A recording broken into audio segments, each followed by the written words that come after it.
Tell me about some of the cars that you got in the shop right now. You have some impressive. Let's see. If everybody watches the John Wick show, I've got a John Wick Mustang in there. Actually, 4 of them.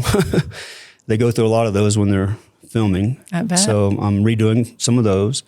Mark Wahlberg's, his last show, they destroyed 5 Ferrari Testarossas for that show. I've got 2 of those there that I'm restoring. Wow, it sounds like a wyotech project. I'm telling you, I've got We're onto something. I've got some cool stuff there for you. That'd be fun. And my dream is to do stuff like that, with the grads. And I've got some of my clientele. They're amazing. That the opportunity I get, I've got a Lamborghini Countach there that when I was growing up, everybody had the poster on their wall, the car behind, the girl laying on the hood.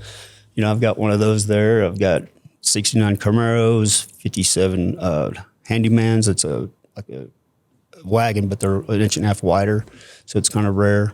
Wow. I've got old Porsches.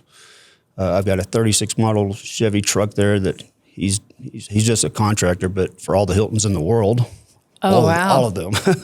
How many cars are you working on at one time? We've about 15 that are live. Unbelievable. And we kind of bounce to each of them you don't get burned out that way. If you just stay on one car, you kind of get burned out. Sure. So we kind of bounce around to keep it fresh for us. I've learned that helps me a lot because you stand on a car for weeks and weeks and weeks, it kind of gets old. Yeah, but it would, wouldn't it? I give all the cars equal attention, and I still do collision, just to friends and family and old clients and stuff. So I have one guy that just kind of does that, and it's like I said, I wouldn't change anything for the world.